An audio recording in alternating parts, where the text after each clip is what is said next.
Story 1. My girlfriend is cheating, but she's too perfect for me to leave. My girlfriend and I have been together for about 1.5 years now. At first, things were perfect. I couldn't have wished for a better girl. She was sweet, affectionate, loving, caring, and cooks me breakfast every morning. And she was also quite attractive. She could be a model for Victoria's Secret if she wanted.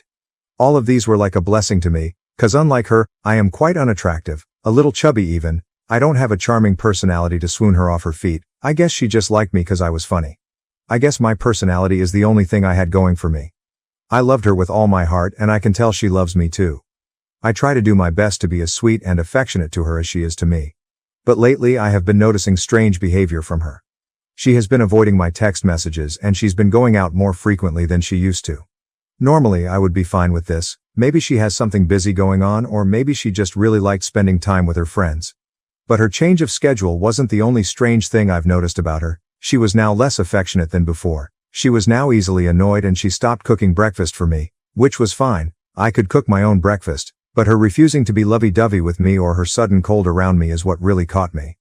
And she's also been on her phone more than she used to. Previously she wouldn't spend much time on her phone, maybe scrolling through TikTok or Instagram here and there, or texting her friends and loved ones, but she would mostly just spend time with me than be in social media. But now that has changed. She would be on her phone texting almost 24/7. She would be on her phone while eating, in bed, and more.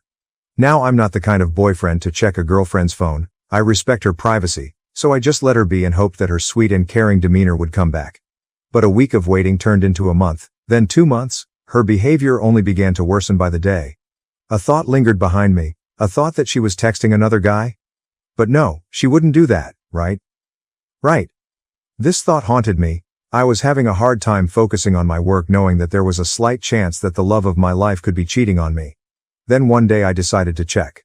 I had enough of this. If she was cheating on me, then I at least wanted to know, not just keep lying to myself knowing deep down that it's a high possibility. So one rainy afternoon, she was huddled in her blanket in our bedroom as usual, texting someone on her phone. I was in the kitchen cooking dinner, then I heard something. Yeah, I'm here in the house with him. She was talking to someone via phone call. This was different. I tried not to listen and butt into her conversation, but curiosity got the better of me, and I wanted to know if she really was cheating on me. I wanted to at least live my life in peace. So I pressed my ears against the wall of our bedroom. It was clear that she was trying to lower her voice so I couldn't hear her. I kept my ear pressed against the wall. At that moment I was thinking to myself, should I really be doing this? I felt guilty. I was invading her privacy. But I just wanted to know if she really was cheating on me. So I kept my ear pressed against the wall. She still spoke in a low whisper, but our walls were thin so I could make out a mumble here and there. And as the conversation went on, my heart started to slowly break and fall piece by piece. She was being giddy and sweet with this stranger on her phone, and I knew it wasn't just her friend because she was calling this stranger names such as babe, honey, or love. My heart broke and I wanted to weep and cry, but I had to keep going. I had to keep listening. The longer the conversation dragged on, the more devastated I became. They were planning to go hang out somewhere on Friday. She was being as sweet to the person in the phone call as she used to be with me. I could tell the person at the other end was talking bad about me, and she was still being defensive about me, even saying stuff as, well, at least he's sweet, or, well, he's still kind to me. It was basically the only good thing I heard from this conversation. Then after some time she hung up the call, but before that she told the guy on the phone, I love you, see ya. That was 5 days ago. I wanted to confront her about it, but I don't know how. She went out last Friday and I wanted to stop her, but I couldn't find the courage in me to call her out. I've been crying and weeping hard when she wasn't around. I've been going to the kitchen at night and crying there so she wouldn't hear me, but of course she noticed and asked me about it. I just told her I was crying about my grandpa who died about a month ago. I know, it sounds stupid, but it was the only thing I could come up with. As I'm writing this, I'm trying my best not to weep and cry, but it's difficult. A couple tears have already escaped my eyes as I write this. I don't know what to do or how to confront her about it. I've thought about what I should do if I did find out that she was cheating on me. The obvious answer would be to break up with her, but I can't. She's too kind, sweet and pretty, well, at least she used to, for me to leave her. Maybe things will be fine if I give her a second chance and we could go back to our lovey-dovey relationship. But if I did give her a second chance, would she take advantage of it and cheat on me again? I don't know, and I'm having a mental breakdown just thinking about it. Story 2. My wife cheated on me with her gay best friend. Me and my wife Sarah had been married for 5 years, and we were seen as the perfect couple by our family and friends. We had met in college, fallen in love, And after graduation, we had gotten married. I am a successful businessman, and Sarah is a school teacher. We had a beautiful home, great friends, and a loving family. But I was about to discover that my perfect life was anything but. It all started with Sarah's best friend Jason. Jason was gay, or at least that's what he had always told everyone. He had been Sarah's friend since high school, and they had remained close ever since. I always found it strange that Sarah had such a close relationship with a gay man, but I never thought anything of it. That was until I came home from work early one day and found Sarah and Jason in their bedroom. At first, I was confused. What was Jason doing in our bedroom? But then I saw the look on Sarah's face, and I knew. I knew that my wife had been cheating on me with her supposedly gay best friend. I was devastated. I had never imagined that Sarah would cheat on him, let alone with another man, and especially not with someone who was supposed to be gay. I confronted Sarah about what I had seen, but she denied everything. She told me that I was imagining things, that Jason was just a friend, and that there was nothing going on between them. But I wasn't convinced. I had seen the way they had looked at each other, the way they had touched each other. I knew that something was going on, and I couldn't just let it go. Over the next few weeks, I tried to get to the bottom of what was going on between Sarah and Jason. I followed them, I listened in on their conversations, and I even hired a private investigator. And what I discovered was shocking. Sarah and Jason had been having an affair for months. They had been sneaking around behind my back, lying to me, and betraying my trust. I didn't know what to do. I loved Sarah, but I couldn't forgive her for what she had done. I confronted her again, and this time she admitted everything. She told me that she had fallen in love with Jason, that she didn't mean to hurt me, and that she was sorry. But I couldn't just forgive her like that. I needed time to think. As me and Sarah struggled to work through their problems, Jason remained in the picture, adding to the tension between them. I didn't understand how Jason could have lied about his sexuality and betrayed our trust. As time passed, me and Sarah eventually decided to separate. I couldn't trust Sarah anymore, and Sarah needed time to figure out her feelings for Jason. The divorce was difficult, but it was necessary for both of us to move on and start anew. It wasn't until several months later that I learned the truth about Jason. He had never been gay. He had only told Sarah that to get closer to her, knowing that she would never cheat on her husband with a straight man. I met up with my old buddy Russell from high school. He served in the Navy for 4 years until he was kicked out due to his anger issues and aggressive behavior. We went out for drinks and my emotions got the best of me. I was super drunk, but I apparently had somehow convinced Russell to hunt down Sarah and Jason. Little did I know Russell would take things too far. Sarah and Jason were still together, but Russell had found Jason's address on a public website. One day Russell went to Jason's house and waited until they left. Russell decided to follow them, where they ended up going to a remote hiking trail that wasn't too popular. Once Sarah and Jason had started their hike, Russell had followed them until they were in a secluded area and ran up to Jason and jabbed his throat. Sarah screamed as Jason was attempting to stop his jugular from bleeding. But seconds later Jason lost his consciousness and ended up dying. Russell then jabbed the knife into Sarah's eyeball, killing her instantly.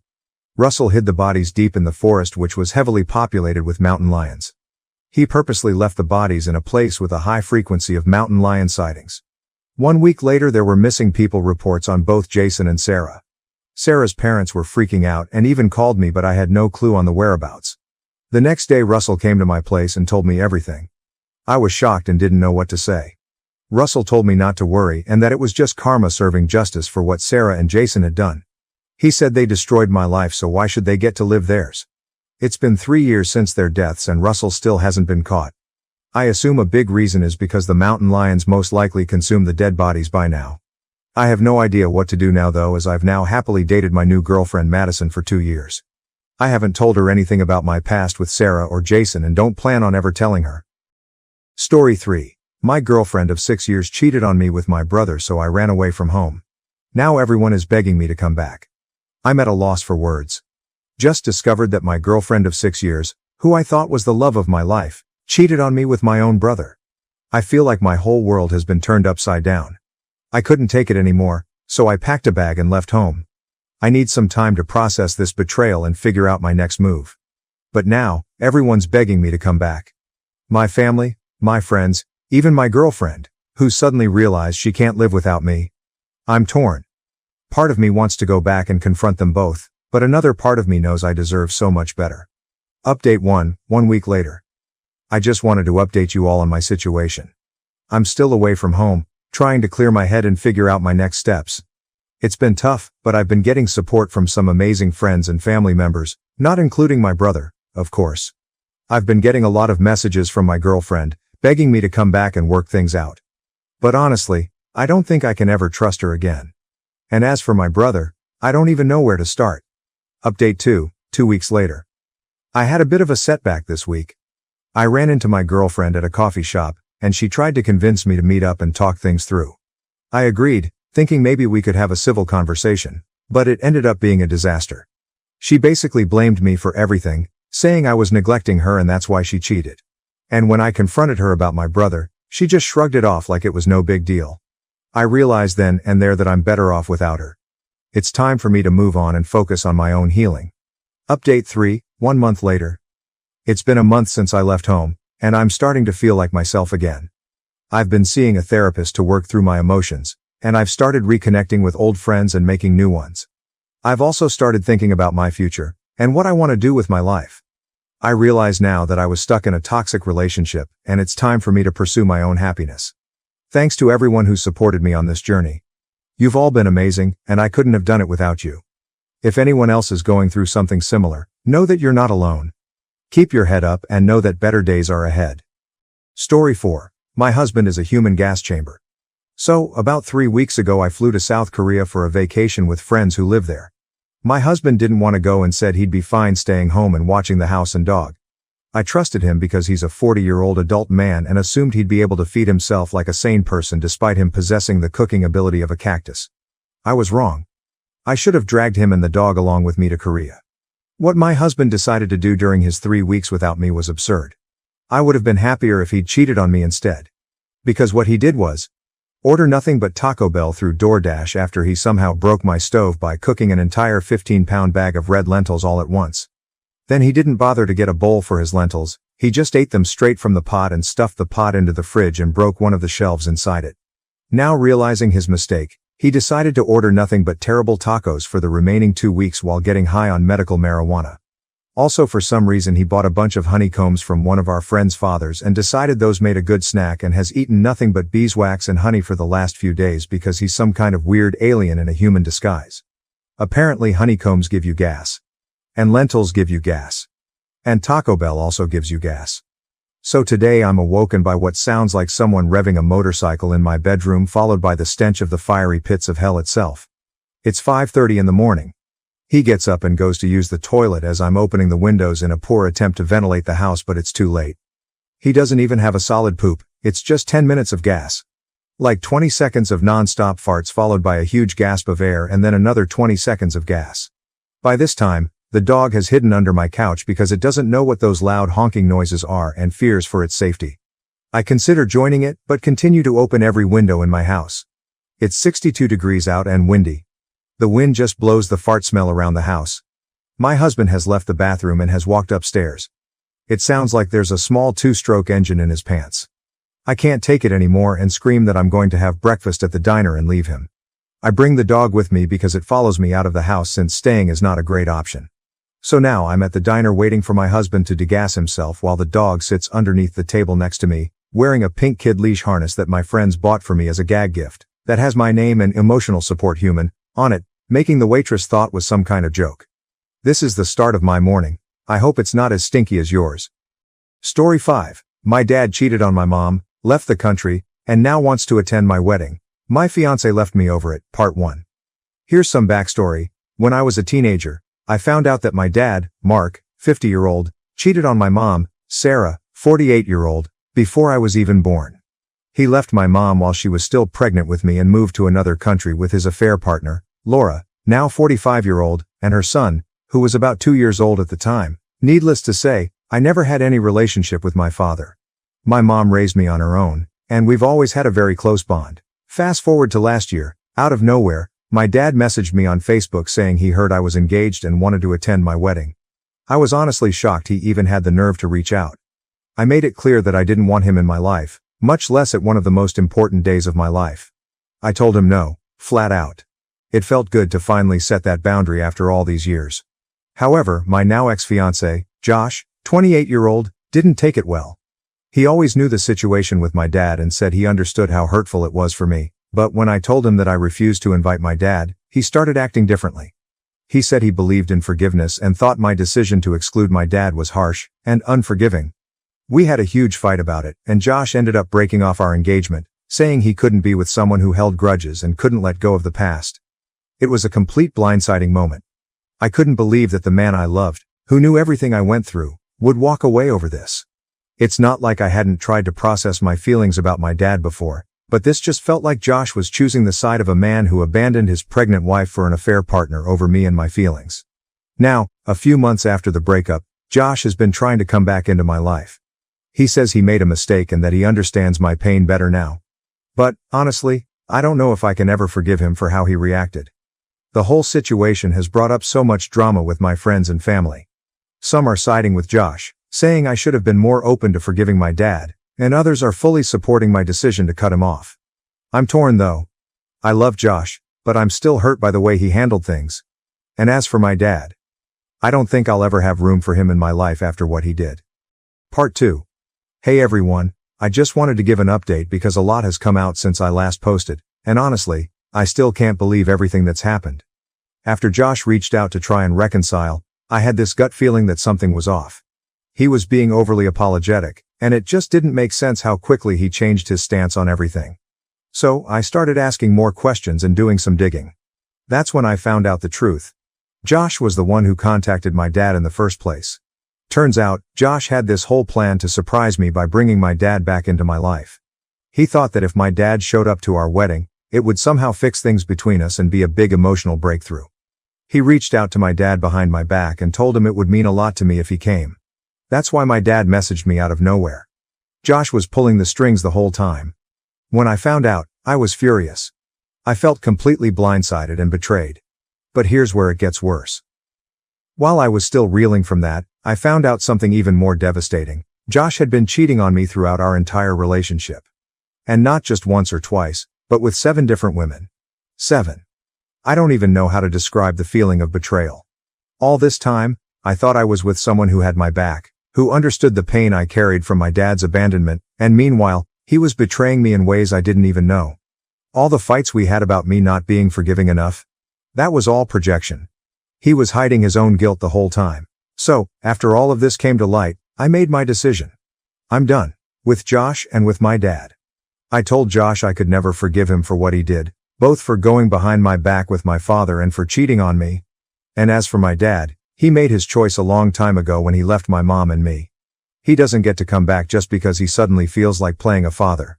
I'm focusing on myself now, and honestly, even though the pain is still fresh, I feel relieved to be free of all that toxicity. My friends and my mom have been amazing, and I'm slowly starting to feel like I'm getting my life back on track. Story 6. My girlfriend told me she was pregnant, so I had arranged to move all her stuff out behind her back. Part 1. If you only read the title, I might sound like a bad guy. But I'm not. I've known I wanted to be child-free since my early teens. My parents didn't oppose me, but they did say I could change my mind. Since I'm not an only child, they'll still have grandchildren. When I was 20, I got a vasectomy. When I was 22, I met my girlfriend, Katie. I've been open about wanting to be child-free from the very beginning. I remember telling her about my vasectomy, but to be honest, I think there was already alcohol involved. So I'm not sure if she remembers. We were dating for a year and a half when she moved in with me. I'm now 25. 2 weeks ago, I got home from work, and my girlfriend was standing in the living room smiling. She showed me the positive pregnancy test. Thinking it was a TikTok prank, I played along. When she didn't reveal it was a prank, I knew what had happened, but I continued playing along. That night, I got up at midnight and started sending emails. I took a week off work and emailed my best friends the details, telling them to pretend they knew nothing and be prepared. The next morning, I left for work as usual, but I didn't go to work. Carl, one of my friends, was waiting outside. He had a cap and a hoodie ready for me. For a whole week, we followed Katie, and on day 3, she met up with her affair partner. We followed them to a motel, and then Carl followed him to his home. The guy was married with kids. We devised a plan. I convinced Katie to go to her parents' house to tell them the good news last Saturday. While there, I gave my friends the keys to my home. At Katie's parents' house, we had lunch with the parents and siblings first, and then Katie told them the good news. Everyone was happy. After a while, I got a call I had to take. It was my friends telling me they were done and ready. So I asked to make an announcement. I pulled Katie aside in front of everyone. I bet they thought I was going to propose. I started by telling how we met, how much she meant to me, and ended with, "And that's why it hurt so much that you cheated on me and got pregnant by someone else." The room was silent. Katie looked shocked. She started telling me it wasn't a funny joke. I said, "I'm not joking. The moment you told me you were pregnant, I knew you cheated. I got a vasectomy 5 years ago, and I go to checkups every year. So if you're pregnant, you have cheated." At that moment, her phone rang. I told her to answer it. It was probably her AP's full name. "You know, the real father of your baby. Probably wants to talk about you moving in. Not sure if his wife and kids are going to like that." What happened was that my friends had loaded up everything from Katie's in a U-Haul and brought it to AP's home. When they called me, they were in front of his home for the final part. They rang the doorbell and asked the AP where they could put her things. He was confused, and they handed him and his wife a folder with pictures of him and Katie, and Carl said, "Since OP is kicking her out, she needs a place to stay. We're just here delivering her things. And since you don't want the woman who is pregnant with your child to stay on the street, we assumed you would take her in." AP called Katie yelling that she ruined his life and he never wants to see her again. After hearing him scream over the phone, I said, "Oh, so his wife doesn't want his mistress and their affair baby living there, so you'll have to stay here. With your parents." With that, I walked away, leaving a crying Katie and her confused plus angry family behind. My friends brought the U-Haul with her stuff to her parents' house after the AP refused to accept it. I went home where my sister was waiting for me. She knew everything. This was not part of my plan, but Carl knows me so well. I broke down and cried in my sister's arms. She stayed the weekend taking care of me, allowing me to grieve and process the betrayal. Part 2. It's been a week since I dumped Katie at her parents' house. My boys cleaned out my home and brought all of Katie's belongings to her parents. But because I didn't have time to mark everything that was Katie's, the boys didn't take everything that belonged to her. And they even took some things of mine, the company tablet. So I called her sister to arrange a meeting to exchange our belongings. The sister agreed under one condition, a sit-down with Katie to hear her out. I would have just left everything there, but the tablet had some pretty important work stuff, so I agreed to hear Katie out. But I made it very clear that there was no chance of us getting back together. Katie was a shadow of her former self. She started with small talk, but I quickly told her I wasn't there for that. She wanted to apologize. Here is where I almost lost it. I wanted to yell at her for destroying our relationship. I wanted to yell that I can't accept a simple apology for destroying my trust. But I didn't yell. I was quiet. I didn't accept the apology. I also didn't reject the apology. I just said nothing. She asked why I never asked why she did it. I said there was nothing she could say to justify what she did. So it didn't matter which excuse she came up with. She said she really thought the child was mine because we weren't using protection, vasectomy with yearly checkups. And she was hoping that I would change my mind about being child-free as soon as I saw that she was pregnant. I told her that was a very dumb assumption and she clearly did not use any protection with her affair partner. She told me she thought it was unfair of me to expose the affair to her family. I didn't have to do that. My response was, "That's right, I didn't have to. I chose to. Just like you chose to cheat on me, just like your AP chose to cheat on his wife. These are just the consequences of those choices." She asked me if we still had a chance if she aborted the baby. I told her keeping or aborting the baby wouldn't change her betrayal. She can do what she wants, we are not getting back together. I was done, I heard her out, she didn't tell me anything I didn't already know. So I got up and took my stuff and was about to leave when she said, "I love you." My response was, "No, you don't. If you loved me, you would never have betrayed and hurt me like you did. I loved you, but you destroyed that too." With that, I left, and I could hear her sobbing. I've also learned that the affair partner is kicked out of his house. They are divorcing. He also stopped seeing Katie because he blames her for ruining his life. I don't know what Katie is going to do with the baby, but it's not my problem. Story 7, how I caught my ex trying to cheat on me with everything. When I was 19 years old, I attended a party with a group of friends. I was in this super toxic long-distance relationship at the time and I found out at this party that I was being cheated on. Shattered and scorned, I immediately hooked up with another guy at the party who we will call Jay, 29-year-old. Jay and I actually hit it off pretty well the next day when we sobered up. I gave him a ride home, he gave me his number, and pretty soon we were dating. In the beginning he was charming, funny, and spent a lot of time telling me how stupid my ex was. What more could a girl in my situation want? We moved in together way too fast. Shortly after I moved in, he lost his job. I started to realize that he was drinking a lot. The honeymoon phase quickly ended as I realized I had just signed a lease with an unemployed alcoholic. He had some serious trauma that he used to justify his behaviors, and I had some serious trauma that made me want to save him. Fast forward 1 year. He still can't get a job. I'm working 2 to 3 jobs to keep us afloat, and all that time outside the house is keeping me blissfully in denial as his drinking is steadily getting worse. I'm doing all the domestic labor to keep us clean, clothed and fed, because he just doesn't care about those things like I do. In my bones, I knew he was cheating on me, but I had no proof.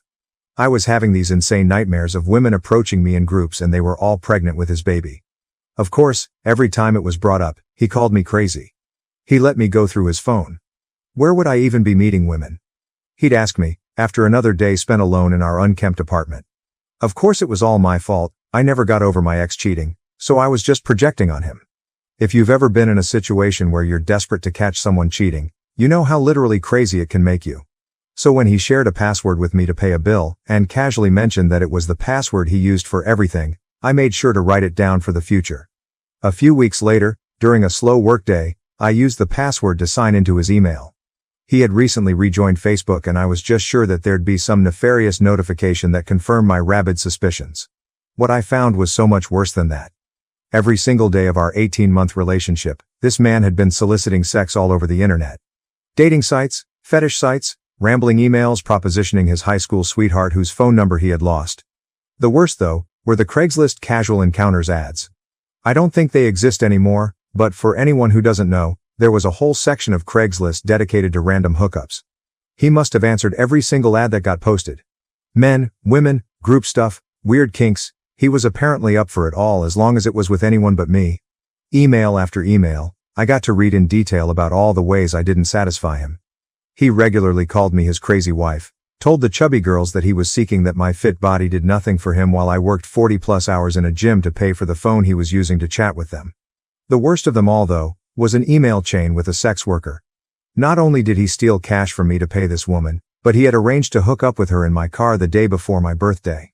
I remember that day vividly because he had taken the car to a job interview, then came home and cried to me about how embarrassed he was that he wouldn't have the money to buy me a birthday present. I had literally comforted this man, insisted that material things didn't matter to me, all the while his dick was probably still wet. I sort of blacked out after reading that one. I asked a coworker to cover for me, drove home and confronted him. He immediately flipped it on me, told me it was entirely my fault, that I didn't try hard enough to be what he wanted or satisfy his needs, that I was so busy all the time, and that he was just trying to get me to leave because he didn't respect me enough to be honest and dump me himself, especially while I was giving him a free ride. I immediately threw everything I could reach into garbage bags and left his ass. All these years later, I still don't think I've fully recovered from all that. But ever since I left, he's been intermittently homeless and in and out of jail, so maybe karma is real at least. Story 8. Am I the a-hole for confronting my teammate after my girlfriend cheated on me with him?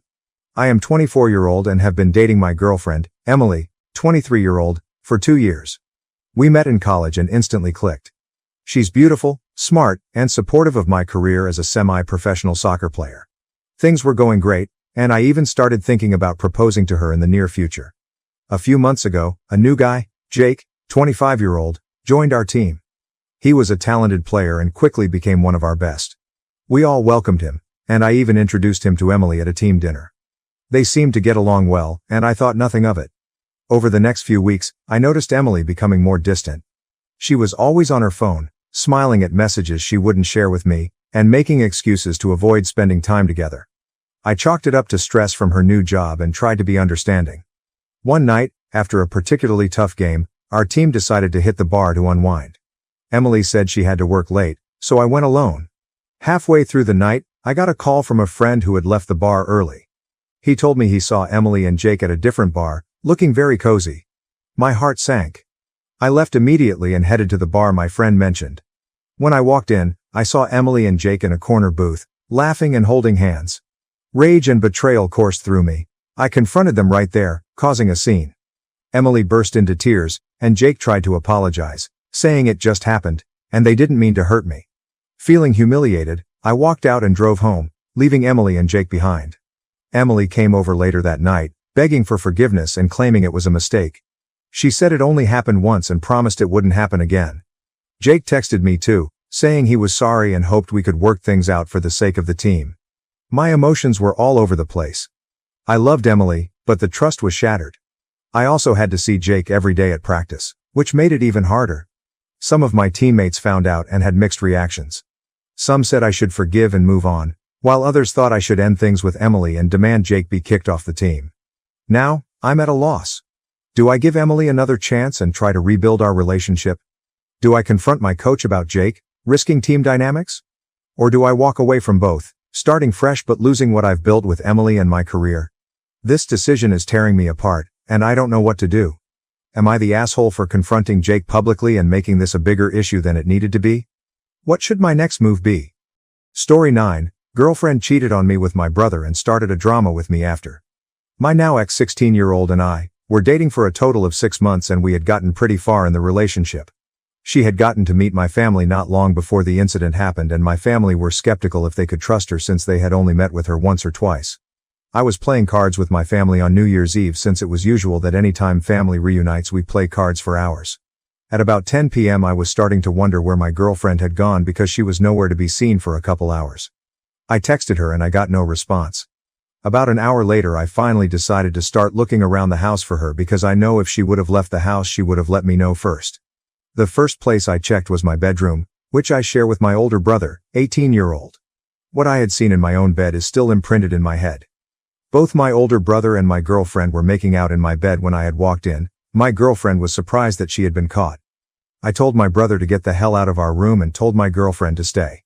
I yelled at her, which I know now is extremely immature, and I'm only 16, but still, I could not have done anything else, it just seemed right in my mind at the time.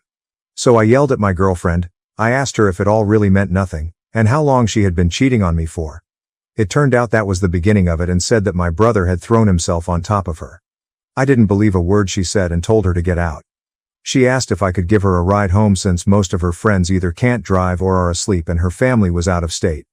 I did as my last act of kindness towards her and tried to promise myself to never speak to her again. Skip to about a month and a half ago, my now ex-GF had spread rumors that I was going to shoot up our school. I had a bomb in my backpack, I took inappropriate pictures of her, and a whole bunch of other stuff to try to ruin my reputation, which got me in huge trouble with the school principal of which I had actually just gotten on his good side after events of before. So after I had found out about all of this nonsense, my ex-girlfriend had told just about everyone at this point, I decided to confront her about it, and boy did it get messy. She continuously made excuses of how I broke up with her for a stupid reason and how I should have just gotten over it. I was over it, but what she had done brought me back. After I had confronted her and she said what she said, I decided to get revenge on her, which would mean breaking a promise I made long before the incident. What I did was send to all of her friends the most embarrassing picture I could find, which many of them laughed at, pissing her off and making her look bad in front of everyone. So in the past month she had gotten together with my brother, and he constantly brags about it to this day. I have started talking to someone else since what happened and I have actually a great bond with her. Story 10. I am divorcing my wife after finding out that my son is not mine. A couple of weeks ago I found out that my wife cheated on me 6 years ago. The way I found out is that her sister told me, after going to visit her to find out how the delivery of her first child was, she confessed to me that 6 years ago my wife told her that she slept drunk with her best friend. In her words, my wife was very sorry. At the time she told me I was with my son, and immediately after leaving her house I went to take a paternity test with him, fearing the worst. A week later I get the results and my fears came true. My son is not mine. For some reason, I began to see the boy differently, more as an acquaintance than a son. With proofs in hand I confronted my wife at night when the child was sleeping. She asked me who told me and I simply told her that it is none of her business, although obviously it will not take long to connect all the dots that lead to her sister. Well, that is not my problem now. Regardless of that, I asked her for a divorce, which is now in process. She was devastated. She swore to me more than once that nothing happened with anyone again, that she has been faithful to me in body and soul since then. I held back the urge to insult her to avoid complications during the divorce issue, not believing a word she said, mostly blaming the alcohol instead of taking the blame herself. After talking about it, she threatened me saying that she would demand full custody of the child. I was so annoyed at that moment that I told her okay, I don't want anything to do with something that is not mine, that she keep the child and I'll keep the dogs. We have 2 dogs that we adopted as puppies, and they are currently 8 years old each. After my words, she tried to convince me to take care of the child with her, that I am his father. At that moment I exploded. I was so angry and I had held back so much the urge to scream that I just yelled her to go and take her bastard with her. A week has passed since that and I am at home. It is in my name because it is a gift from my parents. She went to her parents' house with her kid. She has not called me since then. She left with everything and the half-asleep kid when I yelled at her, especially since it was the first time I really yelled at her. It sure affected her. I talked to my parents and my dad told me that I did the right thing and that I shouldn't be raising something that is not of my blood, and I agree with him. However, the pain is still there. My younger brother told me to write down my story to entertain myself. I am currently seeing a therapist 3 times a week, who told me that I have already taken the first step, which was to leave behind what causes me pain. It just hurts to know that my family of 3 is no longer exists. Regarding why my sister-in-law told me everything, according to her, she felt guilty seeing me always happy with my son, knowing that he may not be mine, and that the fact that we went to visit her in a moment of weakness caused her to completely break down with guilt. I don't know how true that is. I just know that right now I feel a tremendous hatred for my wife and a feeling between pain and resentment for the child, although it's just time to get ahead. I just hope the divorce goes smoothly. We have separate finances and properties, and if she really asks for child support, I will have proof that it's not mine. According to my lawyer, that's more than enough if she tries a legal process for that. My therapist also recommended that I not see him nor her, the child, that regardless of the child's feelings, I should focus on my own first, that the child is no longer my problem and the sooner I accept it, the better. Story 11. My wife slept with my best friend and now wants to work things out. I, a 36-year-old male, have been with my wife, 35-year-old, for 17 years. We have 3 children. I was always of the mindset that I wanted monogamy in life, one woman to come home to and that I'd be with for the long haul. I had women try to talk to me over the years, but I never pursued it because I was completely content in my marriage. My wife was my dream girl and I never wanted to hurt her. Over the years there were 2 occasions where I discovered she was being unfaithful in our marriage. One was an off and on again affair that lasted a few years with her married coworker, and the other was a fling with an ex she'd dated in high school when she went to visit her family states away. I'm sure there will be people who say I am stupid, which looking back I can't even deny myself, but after a period of separation with both situations I decided to forgive my wife, as I never wanted to raise my children in a broken home like I had been, and I really felt like we could make it through it. We were young when the situation with her coworker happened, so I chalked it up to being young and making dumb choices without thinking. For a while things were seemingly okay. I never fully trusted her, but I tried my best to push back my doubts because I knew if I decided to forgive her then I had to do my best to move past it and have a clean slate. It's been 4 years since the second time she'd been unfaithful, and I felt like I made the right decision by letting her have that chance to show she still wanted to be in our marriage. She was a different person for years, and we were happy and even had various things set in motion for the future of our family. However, 2 months ago my reality was once again shattered by yet another incident which in my mind was by far worse than the others. I ended up receiving a message from one of my best friend's wives. This friend knew my wife a little. He'd met her before, but it wasn't like we all hung out together or anything like that for me to even worry about them. We worked together, so sometimes my wife would bring him up multiple times while we were talking about work. She would bring me coffee to work and also one for him. I noticed when she did she'd dress in more revealing clothing than she usually wore, but I never commented on it. She even convinced me that we should buy him a joint birthday present and take him out for drinks on his birthday. Just little things like that which were obviously weird, but like I said, I didn't think I had anything to worry about with either of them. To my knowledge, he had a good marriage with his wife. He never spoke badly about it, so I didn't think he'd have any interest either. Not to mention we'd actually been friends for a very long time and I trusted him. I'd make comments in a joking way to my wife about how she took too much of an interest in him, and she laughed it off, saying she just wanted to have another couple to be friends with. She never actually tried to plan anything as far as to hang out with him and his wife as a couple. I agreed they would be good to be friends with, so again, I never thought too much into the overly friendliness of my wife with him. Turns out I was way wrong not to, because I was met with multiple screenshots implying they were engaged in a full-out affair. I wanted to get my proof situated before I ended up confronting my wife, because I didn't want her to have the opportunity to manipulate the situation or try to lie her way out of it. So I started to go through call logs, credit statements, etc., because I didn't know how far this actually went past the social media screenshots I saw. When the truth came out, neither of them tried to lie to me about it. I found out they were sneaking off to hotels when she was supposed to be doing doubles at work and he was supposed to be off with family. And that my friend would leave work to go see her at her job basically every day for a month, and she'd meet up with him on his lunch breaks. They were even planning a weekend at a hotel for the next weekend before the truth came out. I obviously cut ties with my friend, and honestly I have no idea what to do about my situation with my wife. Their affair ended and my wife apologized profusely, saying she just got carried away. She said that she'd felt lacking in our marriage with both of us dedicating so much time to work or other things, and that my friend was there and a nice guy. She said she let herself envy the way he treated his wife and wished she could have had that with me, but was afraid to tell me that I wasn't doing enough in our marriage. So in her words, she made a mistake and that she didn't know how to end it once it started. For now we are living in the same house because realistically neither of us have the means to leave right now, as her family doesn't live here, plus the costs of renting and houses here are absurd, and on top of that we still have our children in our house who are all still in school. She is basically trying to do anything to keep me around, including telling me I can see women casually outside of our marriage as long as I come home to her. She would never hold it against me as cheating. I told her that's not much of a marriage and it's certainly not anything I ever set out to have, but she is hell-bent on keeping our family together by any means. She's even brought up how we shouldn't let our kids live in a broken home because of our marital issues. I guess my wife is under the impression that nothing could make me want out of this marriage, and that by offering things like that she thinks will fix our marriage. I guess in a way that is my fault for letting so much slide in the past.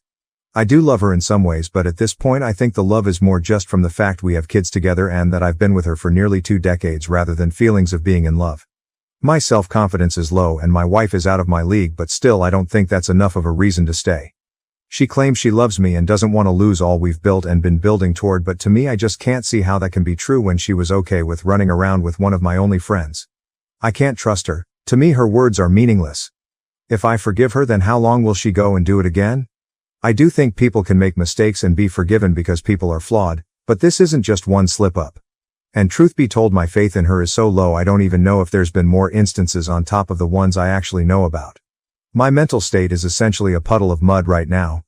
I'm sure there's probably someone reading this calling me a dumbass, and I can't even argue that, but yeah, basically my life is a shit show and I don't know how to proceed. Edit. I'm not staying with my wife. I should have clarified that better. Me saying I don't know how to proceed is more talking about how to go about handling this with my children. I've never dealt with anything legal, so the stress of having to meet with lawyers and also not knowing how to go about our living situation. I have enough proof that my wife couldn't flip the switch and take everything from me, but as a guy that's always something you have to worry about. Thank you for your words, and some of you saying I'm a dumbass. Trust me, I know. Can't change that now, unfortunately. Just have to keep moving forward. Story 12. I gave my abusive husband a bath. Now I'm free. I grew up very poor, with very little parenting. My mom spent all her money on cigarettes and my dad spent all his money on booze. I was the eldest of 5, therefore I had to look after my siblings, given my parents' situation. Abuse wasn't uncommon either, of any kind. To say my childhood was miserable would be the understatement of the century. But I had gotten a secret job at the local beach renting umbrellas. I was paid under the table, so I stashed all the cash I got in a tiny tin box under a pile of blankets in my bed. I worked that job for 7 years, never spending a damn dime of what I earned. That money got me out of that damn house. The night of my 18th birthday, I packed my stuff, called CPS, and left that shithole. From what I heard, my parents were jailed and my aunt took in my siblings. They were all shocked about the abuse, which was fucking news to me considering I had told them multiple times. But whatever keeps the family together, I guess. My tin box scraped me into college, but I ended up with my degree. What school had failed to teach me was how to use that degree. I ended up waitressing in some family diner until I could apply for a new job when I met him, Richard. He was apparently a well-known man around the neighborhood, kind to everybody and generally well off. He liked to give local businesses money and volunteered at both the animal shelter and the women's shelter. He seemed like a dreamboat, a wealthy man with a golden heart, and he had the hots for me? Well, I just jumped at the chance when he offered me a date. Our courtship was quick after 3 dates, being together for only a few months before we were engaged. It was a total honeymoon phase. I was so busy looking through my rose-colored glasses, I couldn't see how much anger and evil was in his soul. It wasn't long after our lavish wedding that I discovered his true colors. A hand as hard as a whip and a tongue as sharp as a blade. It was like my childhood all over again. Things got worse when I was pregnant. Our son was born into a house of violence and verbal lashings. I had named him Angelo, since he was my perfect angel. Every night, I would simply pray he would not come home. I'd cook dinner just for him to walk past me, smelling like another woman's perfume, while I had blotchy arms covered in concealer so that our neighbors and friends wouldn't find out. I dealt with that abuse for 16 years, and then he committed the ultimate evil, he disowned our child. My sweet Angelo discovered he liked boys, and Richard casted him out while I simply was forced to watch. I cried myself to sleep that night, after receiving a lash across my back for having the nerve to create such a creature. When Richard left the next morning, I did my normal routine. However, as I applied makeup to my arms, something snapped. I realized I shouldn't have to put up with this, that I didn't need to be in this life. But I couldn't do much of anything. Richard had influence, money, power, while I had nothing. It was then that I decided I was going to take what Richard had. You see, I'm an avid collector of stones. I like to look up the meanings of each stone, polish them and display them. I had a whole cabinet full. They were my prized possessions, something not even Richard could touch freely.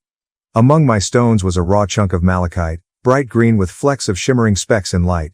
It was a glorious stone, one of my most precious pieces. And it was the perfect tool. I took a chunk of my malachite and put it in my pile of bath stones. I then took a tiny chunk of malachite and put it in a pitcher of water with lemon and basil. Not a lot, just a sprinkle or two. I then got on to doing my daily routine. I was halfway through dinner when Richard came home. I put on the sweetest smile and told him I still had to finish dinner, and that since he looked like he had a rough day, he could draw a bath and use one of my crystals. He asked me what the occasion was, and I told him it was thanks for helping me realize my mistake birthing Angelo into this world. I had to admit, I threw up a bit in my throat when I said that. But the excuse worked, and Richard went to choose a stone to put in the bath. I wasn't surprised when he picked out the bright green malachite from my collection. Nor was I surprised when he said he felt ill after soaking in the bath for so long. I played my part of concerned housewife perfectly, serving him a nice, tall glass of lemon and basil water with my stew. He gulped that water feverishly, and downed another glass before he was halfway done with his bowl. By the end of the meal, the pitcher was empty. He had said that he hadn't been feeling well, so I told him we would go to the doctor when we woke up if he was still feeling ill. I fell asleep with a smirk, nearly too giddy to actually fall asleep. When I woke up with Richard next to me, lips tinted blue and body freezing cold, I immediately called an ambulance. But it was too late. Richard had passed in his sleep. I played the mournful widow just as well as I played the caring housewife. The cops didn't suspect a thing, ruling it an accident that he took a malachite stone. Angelo moved back in after the funeral and didn't suspect a thing either.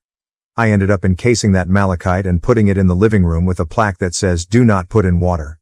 People think I put it there as a memorial for my late husband and a warning to others. They fail to realize that I'm displaying my trophy, my proof of victory over that abusive piece of crap. Maybe I'm just as bad as Richard, but if that's the case, then I'll see him in hell. Pretty sure I'm going to end up there. If you enjoyed this video, please don't forget to give a like, share it with someone, and subscribe for more stories that inspire, provoke, and connect us. Thank you.